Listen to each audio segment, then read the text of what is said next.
Սերգեյ Շահվերդյանի խոսքով միտինգ դե Ռիմինի ամենամյա ֆորումը Իտալիայի քաղաքական, տնտեսական եւ մշակութային ոչ պաշտոնական, բայց ամենակարևոր ֆորումներից է։ Միջոցառումը կյանքի է կոչվում 1979 թվականից որպես քրիստոնյա ժողովրդավարական, քաղաքական եւ մշակութային շրջանակների հանդիպում, սակայն ներկայում այն ավելի շատ քաղաքական թեմաների քննարկումներով ու մշակութային շփումներով է առանձնանում։ 34-րդ ֆորումը հայերիս համար իր տեսակի մեջ առանձնահատուկ էր։ Հանդիպման շրջանակներում կազմակերպվել է Հայաստանը քրիստոնեության օրվան խորագրով համաժողովը եւ հանրայինի ֆոտոլրագրող Գրացիելա Վիգոյի Արմենիա ֆոտոգրքի շնորհանդեսը։ Ցուցահանդեսը կազմակերպված էր իտալական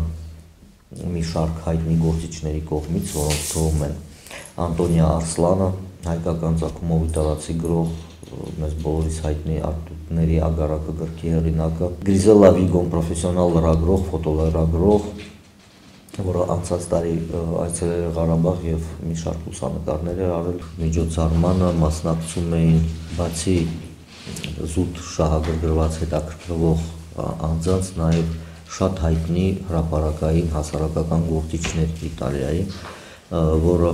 մի առանձնահատուկ կարևորություն է տալիս Ղարաբաղի ներկայությանը այդ միջոցառմանը։ Հայաստանը քրիստոնեության օրան խորագրով համաժողովի մասնակցել է նաև Իտալիայում Հայաստանի Հանրապետության դեսպանը, հայկական բարեգործական ընդհանուր միությունների տնօրենների խորհրդի անդամ Ջոզեֆ Ուղուլյանը, բարոնուհի Քերոլայն Քոքսը։ Զբոսաշրջության եւ պատմական միջավայրի պահպանման վարչության պետը ցուցահանդեսից առանձնացնում է այն, որ այցելուներին ներկայացվում էին ոչ միայն Արցախի ու Հայաստանի մասին պատմող լուսանկարները, այլև բավականին բարձր մակարդակով հայկական երկու հանրապետությունների անցյալն ու ներկան։ Հայկական տաղավարը իրենից ներկայացնում էր այսպես 3 հատվածների համախմբում, որը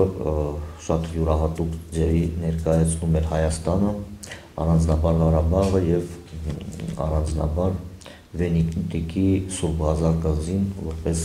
Իտալիայի հայկական օջախներից մեկը։ Արցախ աշխարհի ներկայացված էին լուսանկարներով։ Դա հուշարձաններն է, դա բնությունն է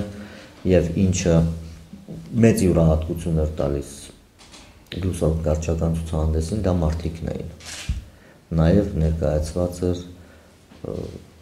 սովորական արցախցին։ Ներկայում Արցախ եկող զբոսաշրջիկների զգալի մասը ժամանում է Իտալիայից, ասում է Սերգեյ Շահվերդյանը եւ հավելում, որ Հայաստանը քրիստոնեության օրան խորագրով համաժողովն ու լուսանկարների ցուցահանդեսն ավելի են նպաստելու զբոսաշրջիկների ակտիվությանը։ Բնականաբար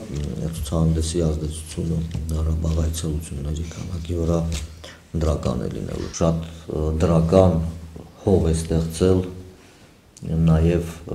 զբոսաշրջության զարգացման համար։ Դա դիվանքի վերականգնման գործում իտալական Անաստասիս հիմնադրամի հետ ունեցած պայմանավորվածության մասին։ Աշխատանքները հետաձգվում են նյութական ռեսուրսների բացակայության պատճառով։ Համալիրն ուսումնասիրելու նպատակով իտալացի մասնագետների մայիսին նախատեսված այցը աշնանը կկայանա։ Նարեկ Սահակյան, Մերուժան Մարտիրոսյան,